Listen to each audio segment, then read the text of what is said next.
This is Mike Sager, and you're watching the Break It Down show.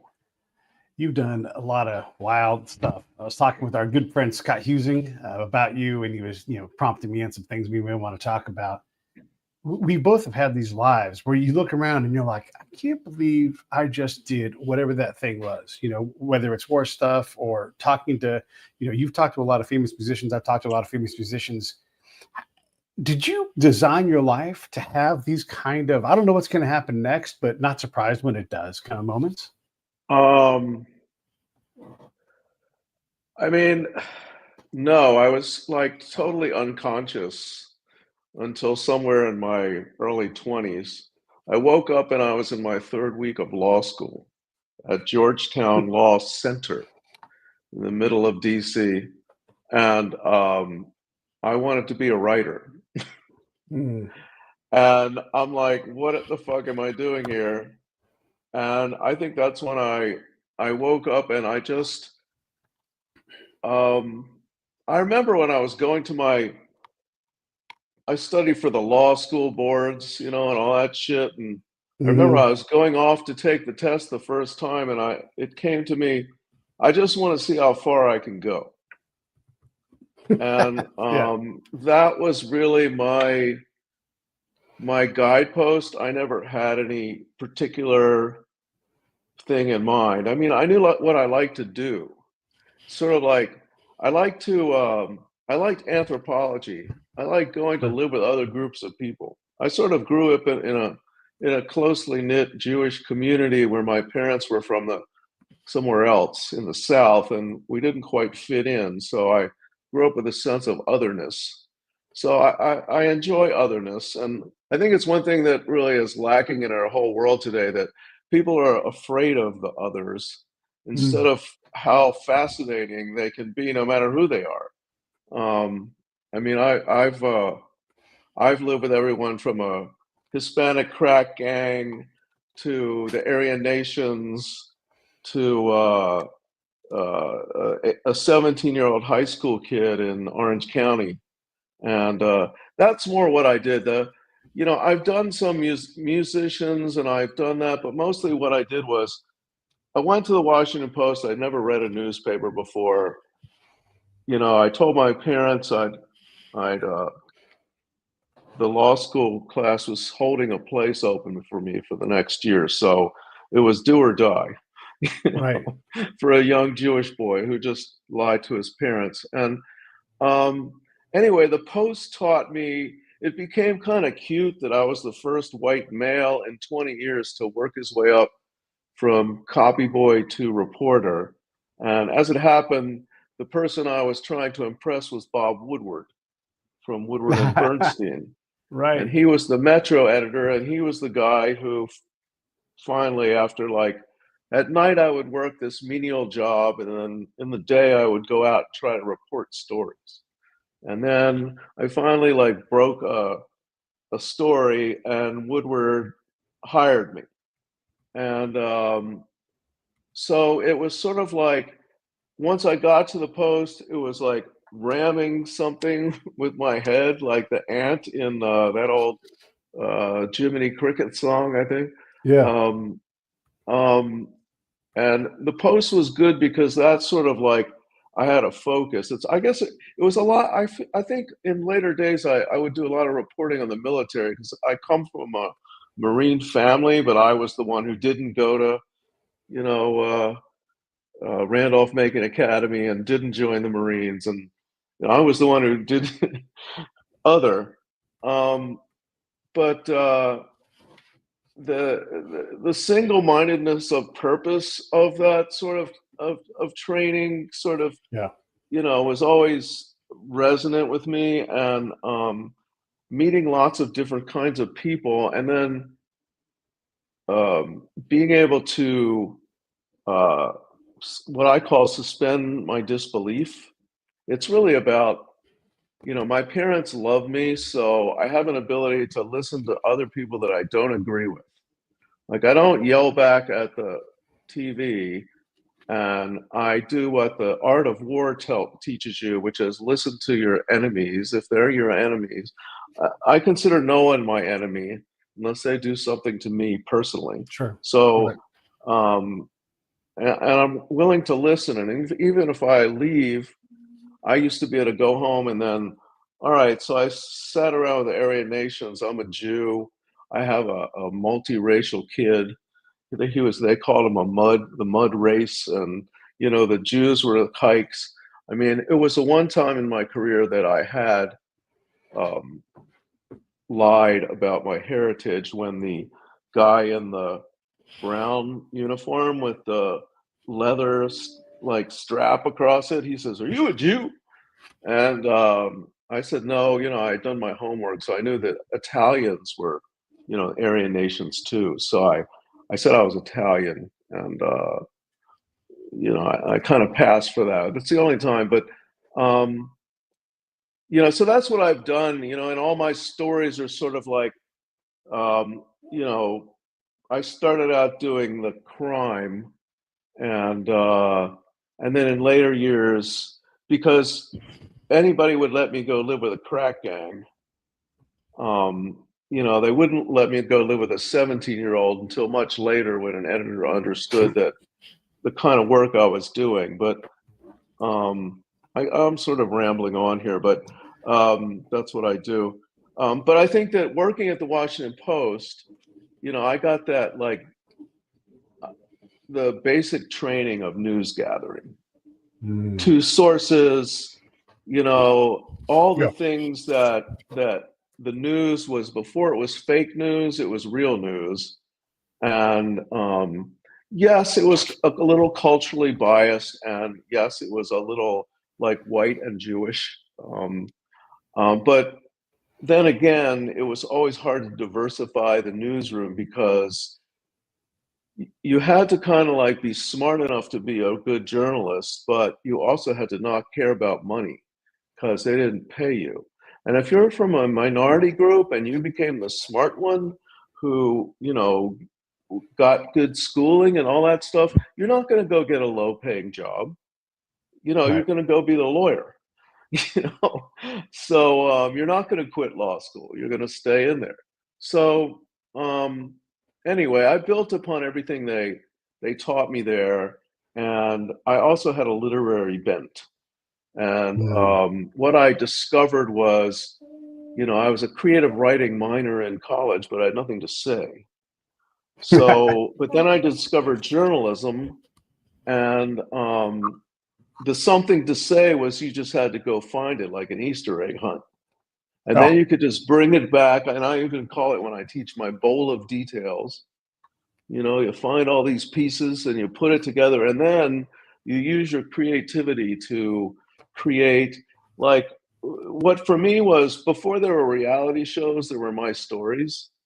And which is like, you're there. It has nothing to do yeah. with me, though. I'm not in the Right. story. Once in a while, at the end of a story, if I'm dealing with a person like, I don't know if you remember Todd Marinovich. He was known as Mm. Robo QB when he Sure. was 16, and so I spent all this time with him. And at the end of he broke all the records at USC. Then he broke records as a Raider rookie, and then he became like a meth and heroin addict for like 18 years. And Yeah. an interesting story, because one thing it taught me was like, like Billie Holiday, like all these other great like artists that were sort of addicted themselves to drugs to sort of get out of doing what they were good at. Yeah. And it Yeah. was a very interesting sort of realization, meeting him. But Yeah. anyway, But that's the thing, right? So, my background is similar to yours in that I was a spy. My job, it's a journalist job. My job is to go, I don't know anybody here. So if I don't leave the camp today and go talk to someone new, I'm not doing my job. And then you just start building all these stories, right? And so, and maybe the one difference is I had to write a report, almost every day, because you got to justify your work, and you're also trying to give the commander information, and you don't know what they need. And so I would write down what I saw and heard, and then I would tell you what I thought about it. And that part would be short for the most part until I got more context. Then it would get longer and more in depth. And I would have people absolutely question what I saw and experienced, even though we're on the same patrol. And they're like, that's not what I heard. And I'm like, well, look, my job is to see what you don't see. You know, my job is to ask questions you're not going to ask. So you Right. are thinking about your project that you're trying to work on, and you want it to work.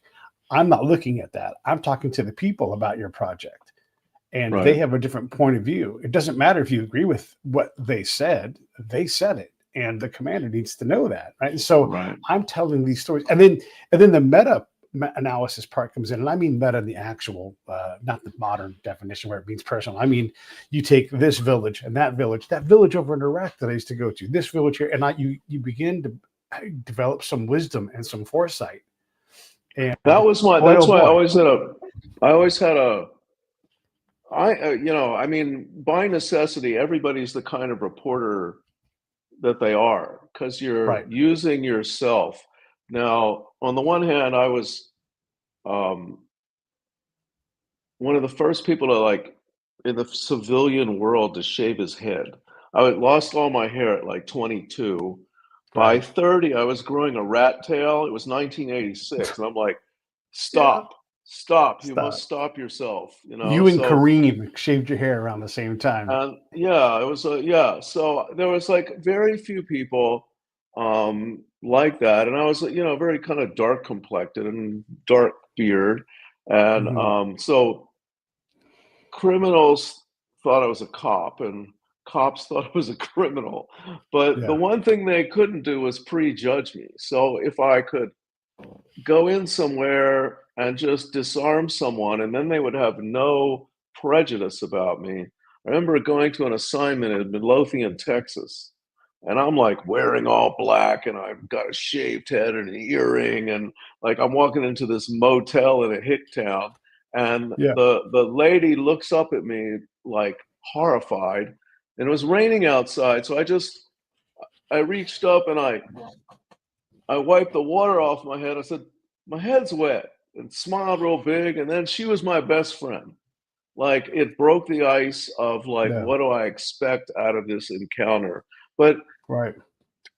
more to the point is, um, I was always sort of, you know, socially anxious. Perhaps I'm not really. As a writer, you just want to stay in a room and write. You're not really Mm-hmm. becoming a reporter is a whole other talent. And so um, my reporting technique became just going there and being like nice and just sitting there and shutting up. And Yeah. like if something dropped, I would pick it up. You know, or you know, if we went to dinner, I would buy dinner. That was good in a lot of quarters. But this idea that I would just like go in without any judgment. And Hmm. I have this wonderful thing on my wall from a former porn star named Asia Carrera. She was well known as as like the first Asian porn star back in the day. I had done a Yeah. story with by after my divorce, soon after my divorce, this mentee of mine who had become an editor of Playboy sort of wanted to help me out, I guess. So he sent me on the road to look for all these old retired porn starlets, and Asia Carrera was really the one he was in love with. And you know, editors are probably like commanders in generals. They use you as the cannon fodder to bring back what they want to know. You know, I once had an editor bring me to the same town he was in to write about um, University of Tennessee coach Pat Head, and Okay. he was like the hugest fan of the Tennessee Volunteers, the women's. She was like the Yeah. first big, well-known women's coach. And For this sure. guy Yeah. was at a magazine in I think it was Knoxville, right? Um, and so I told him, you know, I'm here just because my editor loves you. And we invited the editor. She said, well, he can sit on the bench. And he's like, oh, no, it's okay. You know, and maybe that's how generals are too. They don't, some of them don't want to go out there. Yeah. But, you know, you get in with the people and then you learn this great thing. And that is on Hmm. some level, no matter how fucking crazy they are, because nobody makes a good story if they're not kind of a narcissist. So you have to really put up with a lot of that. But Right. still, no matter what, there's a universalism. Like when I was talking to the founder of the Aryan Nations, I later found out by hanging out for a while that his wife was back in the next cabin, like dying of cancer. And, Mm. he was a sad old guy losing the woman he'd loved his whole life. And Yeah. even if he was a crazy fucking white supremacist, like he was still a human. And Yeah. that's like that little teeny piece that we lose. Like, I think with all the divide of all the people in our country, there is not any sense that they're both humans.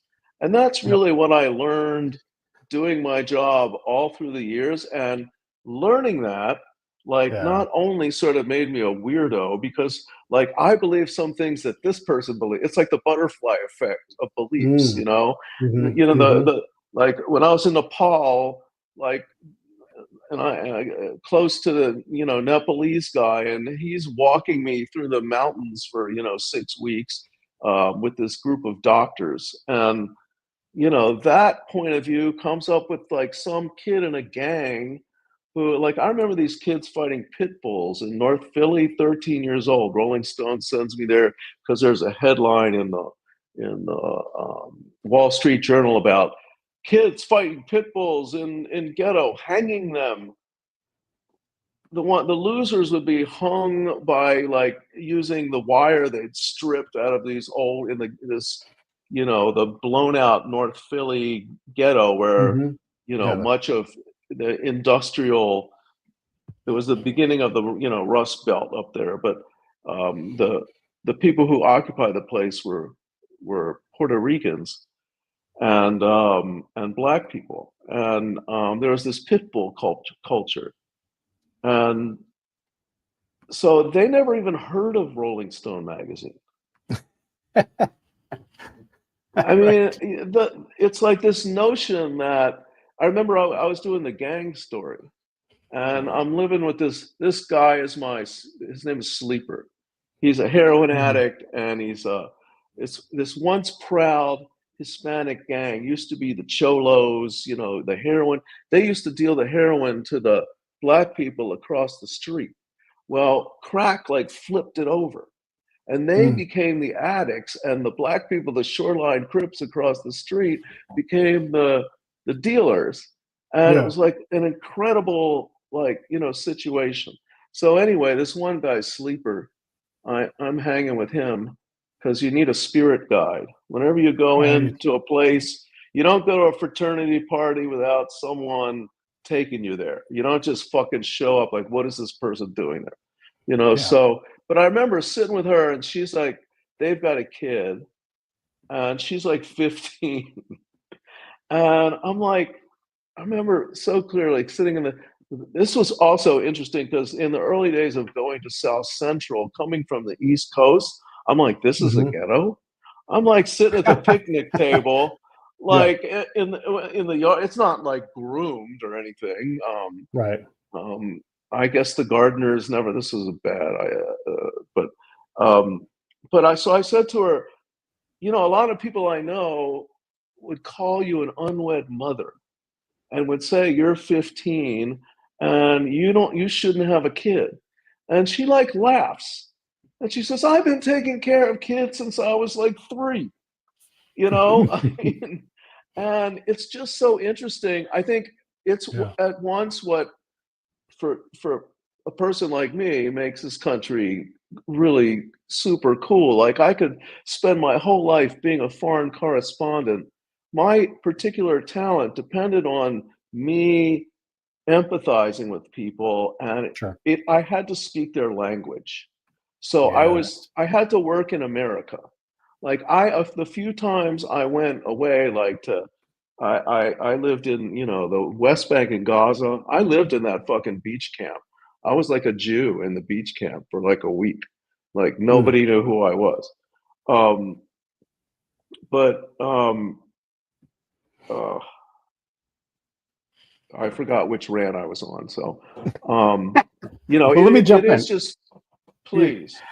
I was going to please. jump in and talk because there's a great comparison I'll here. tend to talk till I, peter out. Yeah, you're fine.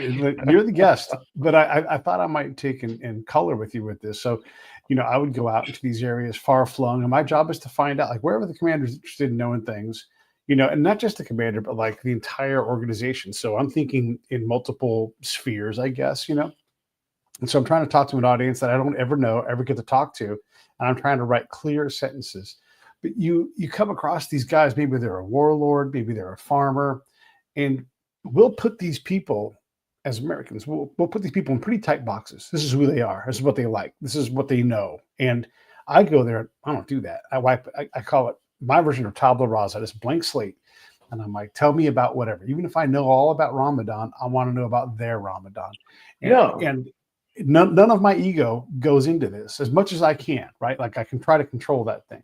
And so I get really good at seeing what's there and getting people to open up because there's universal truths. You were just talking Well, about that's this. what I maintain is the problem that we have here in America okay. is that people do not have this skill. It's too personal. It's like it's not a football game. This is life. Yeah. We all live here, and what's Yeah. wrong with being kind to people a little bit? Sure. And there's the if you want to have a different point of view, great. But like, why is everybody gotta like also sort of make shit of everybody else and look down upon everybody else? And I think Yeah. both sides are equally guilty of it. It's not Yeah. one side or the other. I mean, you could see this as a person who, walked among the villages, because I would always Mm, go to places in America which were, you know, exactly what we're talking, different kind of people. I mean, yeah. I also spent like a bunch of time with a cowboy, down in Texas. So, Yeah. I don't discriminate in whose point of view it is. I just want to know everyone's point of view. And I find it extremely difficult sometimes to fit in with the general public where it's everybody's in a football game. Yeah. And Right. I hate this one and I hate that one. And, Tom Brady beat our team 100 times, so I hate him. Right. Personally, I fucking admire that. It's sort of Yeah. like our country loves underdogs. And what's wrong with being the overdog, working hard? Like I wrote about Kobe. I think I'm the one who spent the most time with him as a journalist. And by the Mhm. way, the difference between what we did was I gathered a lot of information when I was there. I always had my tape recorder running, um, but I didn't write anything until I was done. I mean, I Mm, remember the first time I was with the Marines. I'm just instinctively taping because I don't understand one word anybody's fucking saying. But yeah. after like a couple months of being there, then I'm home transcribing. I'm like, oh, I learned the vocabulary. I learned and one of the earliest things I did was a story called Hunting Marlon Brando. The Mm, Washington Post sent me to look for him when he was like the biggest star of all time. And a interesting part of his thing was his method acting to me. right. And so as I went forward, I gave my self permission to sort of like always be me, but only less so. Mm, You never, I mean, even a fucking dog knows when you're not being you. But right. like, you don't have to have your needs. It's like, I don't have my fucking needs. Right. All I have is like, I'll have what he's had. Like, Right. that's my whole fucking like point of view. And that way, that's why you learn different things. And Yes. that also may make me a little bit of a misanthrope in our day and age. But Yeah. Yeah. I don't think But it's so bad that different people can. I fucking love different people. I get yeah. bored by the same thing. Yeah. Yeah. Yeah. Yeah. I'm the same way. I When I go somewhere, I want to eat what you like. One of the best things, these are universal truths. Everybody hates cancer. Everybody loves their kids. Everybody's, for the most part, doing their best at any given time, right? And if you're in someone else's, whether you're in Kansas or in Kandahar, if you go to someone's house, they want to show you what they make. You're from America, you're from California, you're from wherever you're from. You're here in my house. Oh man, yeah, I'm gonna make you my lasagna. Yeah, they want to make their very best thing. Like, what's the coolest thing in this town? Oh man, let me show you what it. Sometimes you get, oh, there's nothing cool here. That's fine. That's a starting point for a different conversation. But that ability to experience what their Christmas is, what their Ramadan is, whatever it is, and allow that to be them, then that allows you to ask those questions, even if you think you know the answer. And the thing I always say to people trying to learn how to do this is, don't try to out Iraq and Iraqi. Sure, be prepared, but let them be the expert. Let them be the passionate one, because then they'll crack open and they'll start telling you everything, because you're just like, tell me more. What's your opinion about this? How does this Well, work? also sometimes you're in a situation where if you don't let them be that, you could die. I mean, Oh, there's that too.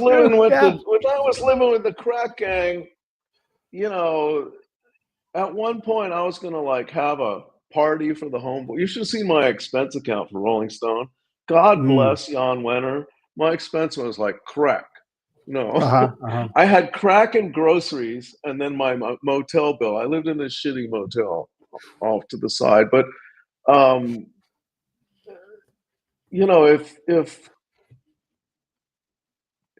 if you didn't, if you had to like kind of like, it didn't matter that I'd gone to college and that they didn't know English very well.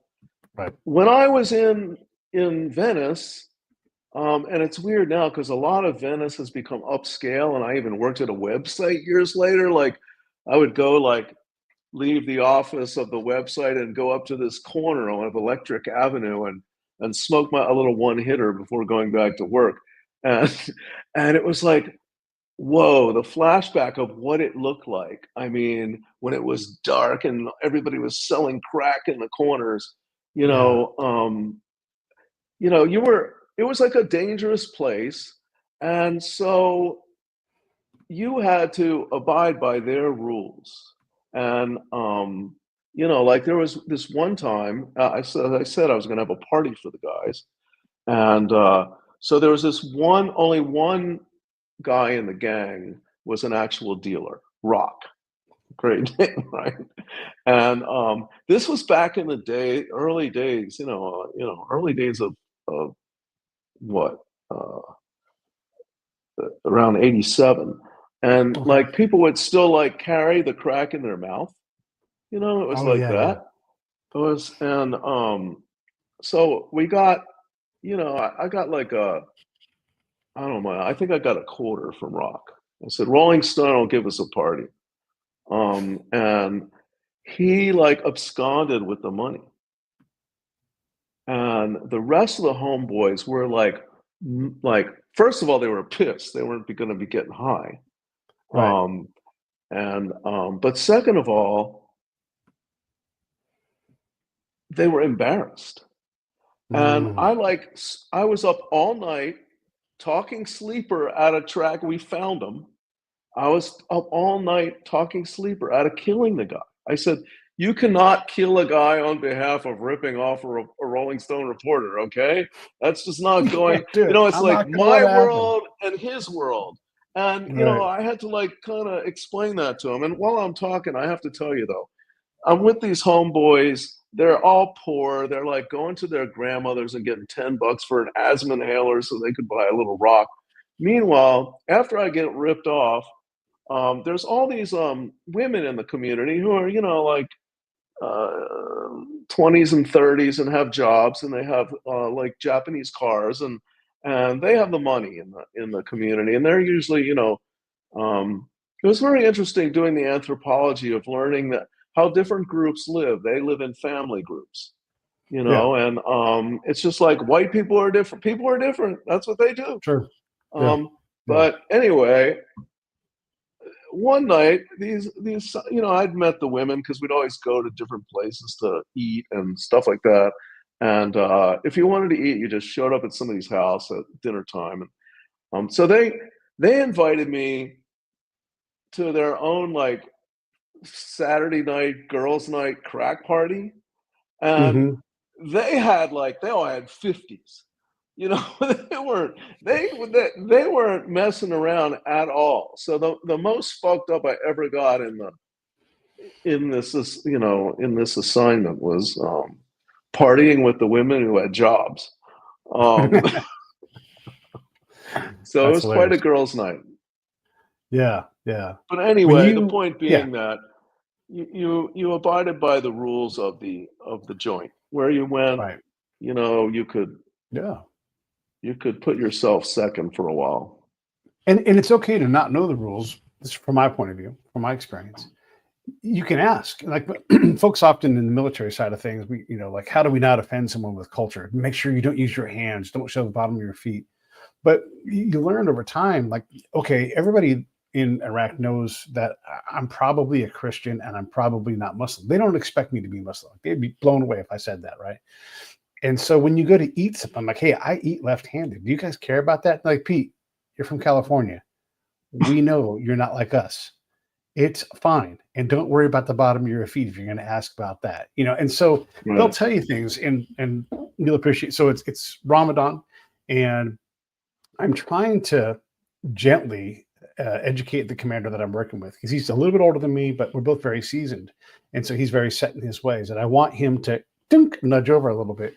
And so it's Ramadan. And I say to look, I know the scenario of this whole thing. I already know what's going to happen. So I say, hey, it's Ramadan. If I was to drink some water from my canteen, and normally I didn't even bring a canteen with me, but I wanted to have the prop there. That'd be a big deal. And he's like, Pete, but we have whiskey instead. And he pulls his drawer open. This is a Iraqi commander during Ramadan, right? And one of my rules is, and I bet you have this rule too, is when someone offers you booze, you take it. You're like, hell yeah, let's go. Let's rip it. I don't care if it's mouth, like you and me style out of a bottle. That's fine. That's part of what they do. But that little nudge obviously connects me to that commander. That's an easy, that's a give me. But the American commander next to me, he gets to see like, oh man, there's a different level of this game here, because I'm great at my job. He's great at his job, but we don't have the same job. And so when I show him what I'm doing, that allows him to give me more freedom to do, Right. because he's my editor, right? And he's like, nah, I see what you're doing. Let's get you more access to the battlefield. Well, you were behind the lines. I think that's our commonality here is that you go where other different people don't go within the culture. And then Right. and by going there, there's never one person who does not appreciate, oh, they're not so bad. They're like kind of cool. Right. Yeah. Like, Yeah. like everybody, I know one of this race. He's pretty good, Yeah. Oh, I hate Yeah. the rest of them, but this guy, he's cool, and Yeah. so I mean, that's what people see. So Yeah. you get enriched by your experience to the extent that it leads you to have a podcast where you're always like, you Yeah. know, checking out the village, like Yeah. whatever that Right. village Yeah. is, the village of And Mike. Here I am. if I've done my job well, I'm leaving a wake of satisfied people that I've connected with. And you get better at this as you get older. But that village where there might be harm one day, I always call myself like, my job is to be Johnny Good Times. I go down and I go to the barbershop, I'll go to the liquor store, and I try to stir up some of an excitement so that the next time an American comes, like we always walk around like this and we got our sunglasses on. And I'm like, hey, smile and wave. Everybody smile and wave, Yeah, because you don't know who you're encountering. You don't know who you're pissing off. Yes, be in a combat posture, but smile and wave. I'm the first guy to take my gear off. I'm like, if there's ladies over there with no gear on and they're locals, I need to be at their level, because they're right. exposing themselves to threat that we're terrified of. We have to not everybody, but my job, strip it off, get the helmet off, be Pete and not be Sergeant so-and-so, and that enabled me again to make connections. And let me go a little bit longer here.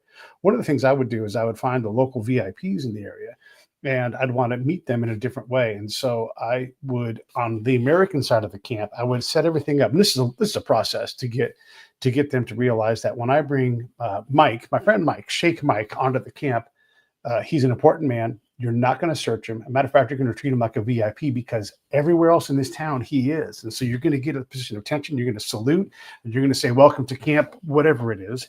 And you're going to come on. He's going to be my VIP guest. I also tell the commander right around 3:30, I'm going to be in the chow hall with Shake Mike. And we're going to sit there and we're going to have food. And you're going to get in there. You're going to see air conditioning, electricity everywhere, all of these vehicles, all this American splendor. And then I'm going to say, feast your eyes about this chow hall. Fill your pockets, take stuff home for your kids. Don't be shy about it. We got you covered. And that guy's like, what? It blows his mind. And by the way, because he's important, his phone is nonstop ringing. And it's like, he gives it to his assistant. And his assistant's like, yes, you had a kid. Okay, his name's Mc-. And so like this all the time, handling Shake shit, right? And so that intel that we never get. And then the commander comes by because I've queued him to come by. And he's like, who's this? I'm like, this is Shake Mike. Oh my gosh. I've heard about you. Oh, you're a great guy. And so now it all goes together, and it allows me to meet people that no one else can meet because I've become this guy that's like, hey, Pete will give you muffins and ice cream. You should go meet with him. And they're never a threat when they're on the camp. They have too much. It just doesn't make any sense for them. Like, now I'm going to get them. You're like, no, that isn't what they do. What they do is go, oh, thank God, I get to do something different. I get to be a VIP, all these things. And that's sort of what we do is find ways to create people who are comfortable, and we allow them to be themselves. We give them respect, allow them to be experts. Well, I mean, in my case, I'm getting paid to do that.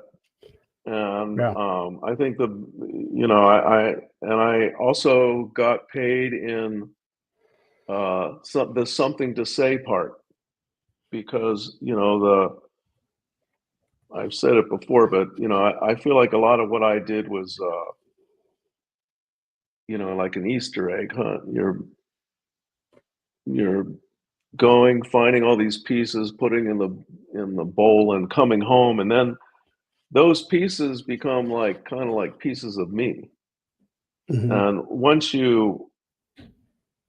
you're there, you don't forget the lessons you've learned, and they become part of your character, and they help you in the next instance. And for me, it wasn't like a life or death. Well, it depended on the story, but as I got older and moved on from Rolling Stone and had a kid and stuff and went to GQ and then Esquire, where I sort of did the same work, but after a time I was, I wrote some interesting stories for Esquire about an ugly guy. What was it in an ugly guy in Hollywood? Yeah. What was it like to be on, like you got to sort of look at like the high school kid, the 17-year-old, you got to look at, usually the story is always high school's out and this is our summer before college. But instead, this was like the kid who's at 17, he's like the top kid. This is the last year of your life where you don't have to give a shit about hardly anything except the PSATs. And so there's like, I also wrote a really great story I loved about, it was called The Secret Life of a Beautiful Woman. And the person I met turned out to be Brooke Burke, if you remember her from her series of things. But at the time, she was just kind of like a underwear model and engaged to a plastic surgeon. And I spent a couple months like hanging out with her and all her Playboy friends and this and that. And she was really good at being her. She was a little bit, oh, that's fun. They were like, like that. But it's fine. That's how they are. That's how they were. She was beautiful. And she's still to this day, I don't know, she must be in her 50s by now, but she's got like 2 different like workout channels going on Instagram, and she looks pretty amazing. So she's, I'm sure a lot of it has to do with some work she's had done, but she's still like working that product, and you got to give them credit for that. You got to give people credit for that, even if you think, oh, she's Brooke Burke, how could you be that person? Well, she was born beautiful, and that's what she got, so she used it. And Yeah. to me, that's one of my favorite stories was about Kobe for that reason. And it's when Mm. I hooked up with Kobe back at that season when everybody hated him. Remember, they Yeah. traded Shaq, and he had that thing in Colorado, and Yeah. then he was like thinking about leaving the Lakers, and everybody fucking hated Kobe. And but I met Kobe, and I would go to his workouts, and I couldn't fucking believe that. Nobody knew about this whole, like, nobody in the league was like talking about their 1,000 shots like before Kobe. Kobe Right. was doing all that, and I spent like a week with him, and I came to really like relate to him on that level because like I will write a sentence until it's perfect, Yeah. and I love it. I fucking love it. I don't find it. I'm not trying to get finished. Like Mm. I'm just trying to do the process instead of the product. And Right.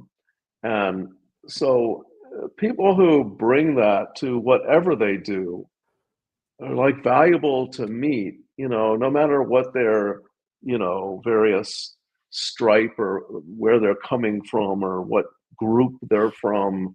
I mean, there's universalisms between everyone. Oh, for sure. So Yeah.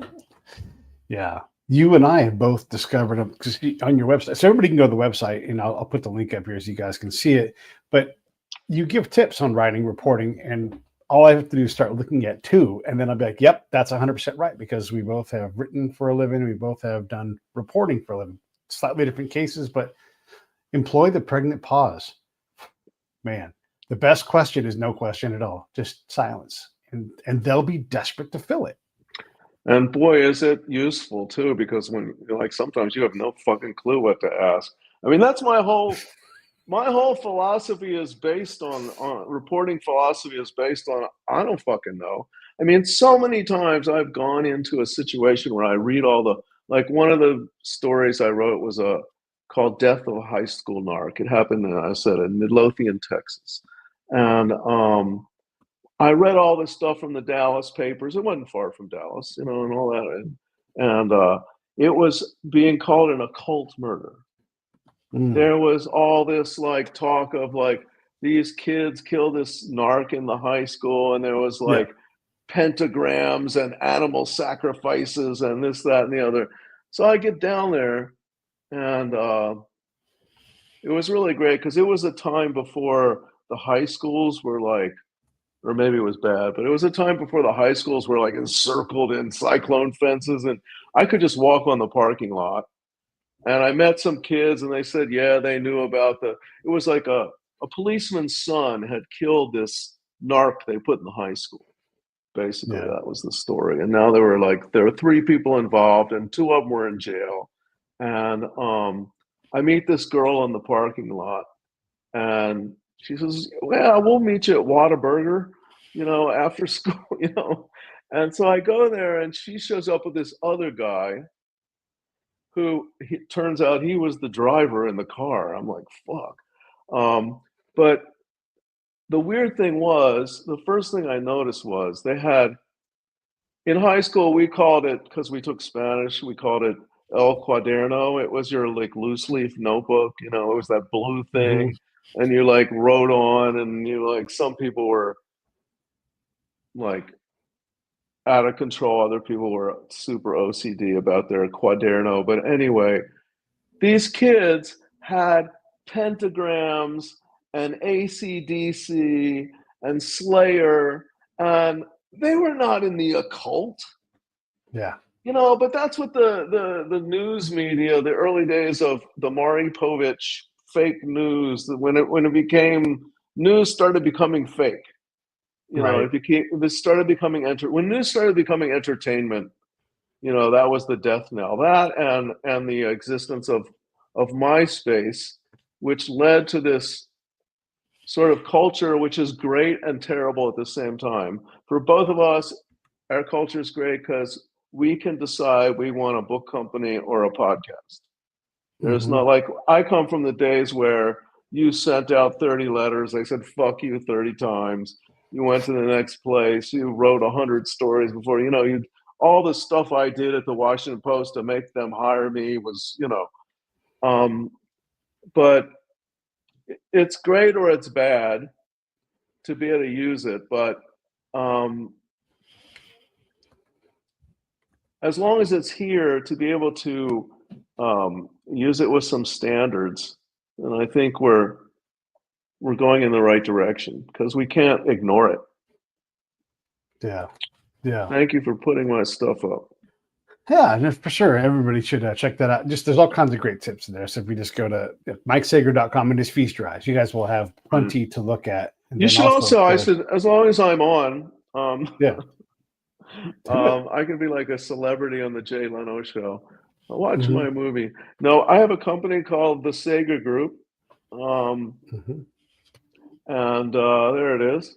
And we're called an indie hybrid, which it's 13 years old. We've published over 130 books, and some of the books some of the books are just stone amateurs, and they've never written before. Everybody who works there is like from legacy media.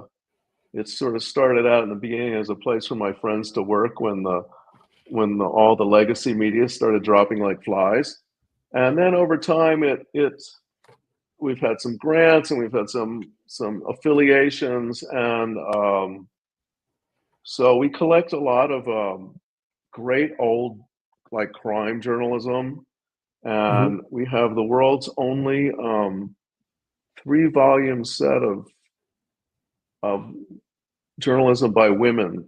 All the great women from Joan Didion to Susan Orlean to E. Jean Carroll, all of them are collected.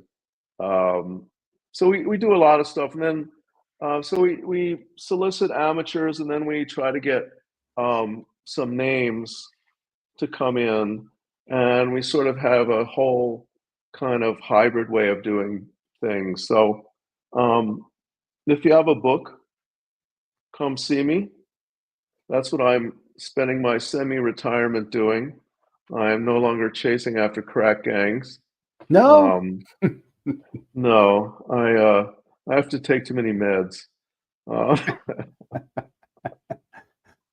yeah, it's hard work. My heart would burst if I did crack, but I'm glad I lived through it. Yeah. Please. It was an adulterated form of the good stuff, which was called freebase in the days before that. But that's another discussion. That's another discussion. Actually, I just did a show a little while ago that I produced with 2 very notorious drug smugglers, and they were talking about the 70s and 80s, and just all the things, the craziness, all the wild things that they got to do because they lived this wild rock and roll life. And you meet people in your life, and you're like, oh, you don't live on this planet with the rest of us. You have whatever it is, whether you're a drug smuggler, rock star, whatever it is. They'll tell you these stories, and you're like, that's not a possible story for anybody else. Like, you can't even. And in the combat world, same thing. Where I'll say something, and I'm like, the words I'm saying out loud, you can't even understand what I'm saying because there's different rules in these different environments. Yeah. Do you well? What do you do? What do you do to like make your way in the world? Because you're not over there anymore. It's like, and I'm not over there anymore either, so to speak. So how do you fit in? How do you fit into like everybody else? Or do you just stay in your little dark podcast room there? Yeah. I love to be on the road. I love to be. I love going out places still and meeting people and thinking about it. Sometimes I write about it. Sometimes I don't. I'm not required to put anything out because I'm a boss, right? But I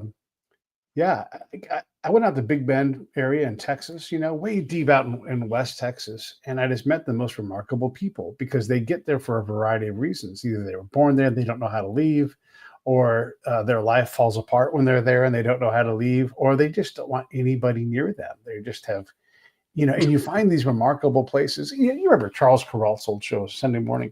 it's a very similar thing, but just a little more maybe edge and roughness and a little less music and babbling brooks, you know. Yeah. And if I could do more of that, I would. It's just, you know, that's it's a big lift in terms of effort, in terms of money, in terms of time. You And need then a try you to need a put bus. yeah, Like, yeah. what's his Well, and name? also John someone Madden that's like, or BB yeah, King. yeah, BBQ or Willie. But places like Esquire don't pay you to do these things anymore, really, not in a way that makes it worthwhile. And so, No. you know, I would still do some of that stuff. I don't mind getting in my I truck. I just don't mind sitting in the recently back of it. I just recently I think put the last nail in my journalism for hire Yeah. um, story that started in 1977. I think was the first time I got paid to write thing. I've gotten paid every year since to write something, and Yeah. I was kind of planning on seeing how long I could keep that going. Yeah. And last December, I published a piece in Los Angeles Magazine. Hmm. They just had been taken over by new ownership, and I had written for the old ownership, but they said they wanted my piece. I just got the check. I just got the check. So Yeah. That's it. I feel bad for freelancers today. Yeah. But I feel blessed to have done it, Yeah. um, Yeah. that they would pay me all this money to spend months like figuring out how almonds grow. Sure. I did a piece about the drought and I like sort of embedded was not a word when I started. That's what I did. I Hmm. embedded. So I Hmm. embedded with Hmm. this farmer, this almond farmer. And, it's like you got to like just leave your own world and get interested in something else. And it was always so refreshing. I mean, you always came back, you had to filter it through the narcissism or onanism of your typing, you know. Right. But that's the point. You go out, you gather, you come back, you pour it out, and and I think everybody's better for it. I mean, I have a whole sheath of books on MikeSager.com. If you want to read a bunch of stuff, there's like everything from the crack gang to I wrote the first story about ice. I went to Hawaii to write about ice, and I came back and I testified at the first congressional hearing on ice, methamphetamine in that Yeah. smokable form. And Right. my thought was, as I was sitting up there in Congress, was if they have to ask me, they are fucked. Like, Right. um, but Yeah. there's a lot of stuff. Most of I started in writing magazine pieces in '84. So if you like the '80s, '90s, and all that stuff that went on, it was a great time to be, and really my reaction was at the Washington Post, I was not an Ivy Leaguer. Mm. So, Hmm. but what I was a druggie. So and they were not. And Hmm. so I could like, that's what I had to sell. I could, Right. pass myself off in the world. I mean, Washington was a much different world. They're the murder capital of the world at the time. And you had to go into some neighborhoods, that nobody else would go into. But, that's where the beginning of this whole thing would, start out with. Right. Um, so Yeah. we could use a little more of that today. That's going to be my theme. I want to be your Yeah. bleeding heart liberal guest. Yeah. Although I think I'm sort of like there should be a no word like a consensual libertarian or something like where Oh, right. everybody should just be able to be themselves and we should all be able to get along regardless Right. of whether Right. you like rice or noodles, or Right. potatoes. Like what the Yeah. fuck's the difference? I mean, Yeah. Yeah. Yeah. um, Yeah. Or both. How about I like as long as both? it's all You not know? in the same apartment building, I think that sometimes that can be a lot. Like, Yeah. It is. I mean, in a lot of ways, it's better because you can invent your own system, your own business. You can go out and do the same thing you did to get your job at the Post. You can do that and build your own Substack following. Way easier said than done, but also you get to keep what you kill. And there's something to be said for that these days too. And it doesn't have to just be a Substack or a Medium column. Right. It can be video. It can be it can be something like this. I think the difference is there's Yeah. a sense today that you're drowning in it, and I'm intimidated by that. Yeah. I think it's because, I was a little spoiled because I would be able to spend all this time in the field and spend all this time I mean, I would spend 3 weeks transcribing tapes. I mean, Mm. just every day, like 8 hours a day, I'd come to my office and go to lunch for 5 minutes, come back, type more. But Hmm. the world was much smaller, so I would Yeah. write this story and I'd put every ounce of effort into how well it was written, and it would be edited, and then like it would be published and I'd like drop the mic. Yeah. And then the PR department at Rolling Stone would say, "Oh, would you please go on the Today Show?" Nowadays, like everybody wants to be on Oprah, you know what I mean? It's sort of like Yeah. everybody's like, and I had to take that up too, this whole self-promotion thing. Yeah. Um, and I'm not really good at it, but I know Mm. some people really are, and it's like Yeah. it's a secret, but Yeah. it's for some reason I don't feel like that's my milieu. My milieu is in other places more where Yeah. it's it's blank screens filling up with words, Right. or blank pages like becoming covers of books, which Sure. is Sure. sort of my new, when like a businessman becomes like a gardener and he thinks he's like the best gardener in the world. Yeah. Like, and it's embarrassing. Well, I love doing covers with my work wife, Yeah. Yuri, They're in great. They were Nagasaki. here. Let me put the Um, link on here. Go check out the books anyway, and so there, I, the I covers. enjoy doing that, and I also enjoy helping people. My dad was an OBGYN, and I've kind of figured out that I'm that for authors. Mm. I help them Mhm. deliver their baby, and it's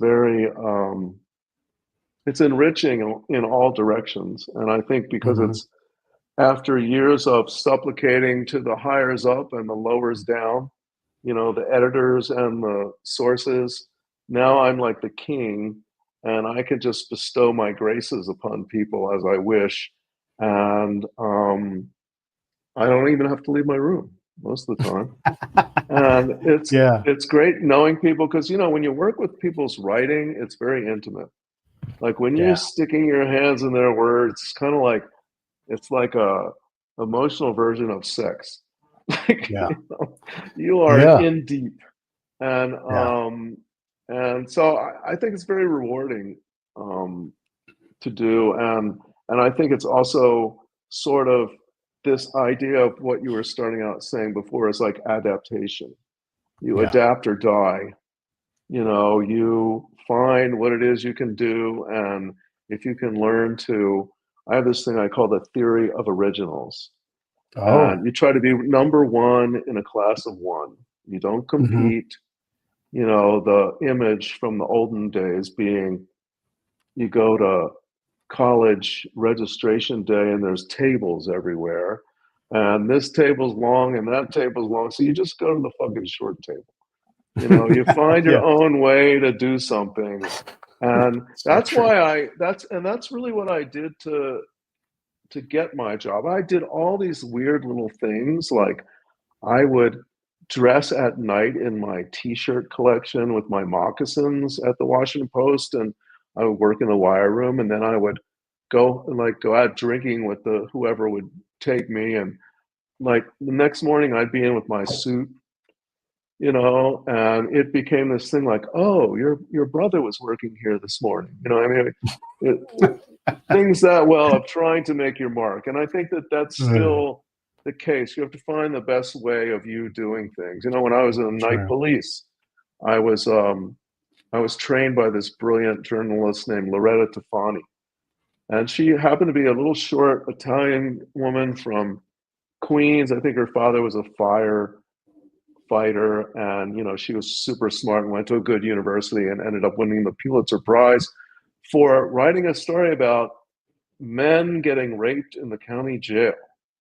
I mean, Loretta, she would wear these pencil skirts, and she said, really? I remember being with her in a shooting gallery, and she's going, oh, what does that feel like? You know, she was being her, and she could do it her way. I remember on night police, she would go around to all the different squads, and they'd let her right in because it was Loretta. When I took over her job, I had to get this great idea where they should send me down some early editions of the paper. So I would go from place to place and bribe them with papers to read because they were just sitting there in the squad room doing nothing. So it's sort of like you have to use what you got. You do. And, you do. Yeah. And I think that's a good rule to live with. And that's why, you know, all this stuff online is cool, because if you can figure it out, you know, go get them. Yeah, absolutely. Go get them. Let me wrap this thing up, and then let's do another one soon, because this has been a lot of fun. But sure, man. I really appreciate you. Yeah. No, it's neat. I don't want to do it now, but I should mention Scott's new company, which I can't remember the name of. Do you know? I got it. I got you. Yeah, I got it. Yeah. Solid Copy. Can you put that up? Yeah. I'm going to do it right now. And so please do it. You're really good with this shit. Oh, yeah, I'm hoping to work with Scott, who does a lot of great things with vets, and he's a literary agent, and he's got this new sort of thing where he helps people through books. So Solid podcast. Copy Media. I'll be doing podcast. Yeah. They have the best logo too. Oh, yeah. Everybody go to the website. There's the link right there. Yeah, check it out. Solid Copy and Media. Scott hooked us up, I should say. So I wanted to make sure not to be an asshole and mention that. Thank you so much for having me. I know I rambled on, but I guess that's this is our time together, and you're supposed to talk, so you did it. Let me roll these credits. I'll be right back to you. Everybody else, I'll see you next. Hey, thanks for watching the show. I really appreciate it. Right here, you can subscribe. Please do that. It makes the show grow. Hit that notification bell so you know which incredible guest is coming up next. Down below is the PayPal link. You can put a small subscription in. That is an enormous help. All that money goes right back into the show. And then right up over here are the next episodes you should listen to, curated by yours truly. Thank you so much.